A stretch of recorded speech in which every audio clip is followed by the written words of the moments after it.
नाज़रीन असां breaking news share कंदा हलूं त स्पीकर सिंध असेंबली आगा सिराज खान दुरानी मदई जी पहुची मुख़्तलिफ़ सियासी समाजी अॻुवाननि सां तहज़ियतूं कयूं आहिनि। इन सिलसिले में मदई जी जे मीरानी महले में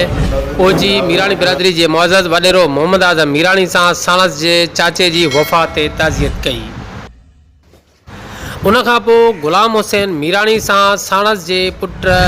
मरहूम बिलावल जी वफ़ात ते ताज़ियत कई। हाँ जी नाज़रीन अव्हांखे ॿुधाईंदा हलूं त उन खां पोइ हकड़ा बिरादरी जे ज़ाहिद हुसैन हकड़ो सां साणस जे वालिद मरहूम मुला सिकंदर हकड़ो जी वफ़ात ते साणस जे पोयरनि सां जी नाज़रीन उन खां पोइ स्पीकर सिंध असेंबली आगा सिराज खान दुरानी ज़काला शाह मशवाणी सां साणस जे पुट मरहूम औरंगज़ेब जी वफ़ात ते ताज़ियत कई। आख़िर में स्पीकर सिंध असेंबली आगा सिराज खान दुरानी मदई जी हाउस पहुची पीपी अॻुवान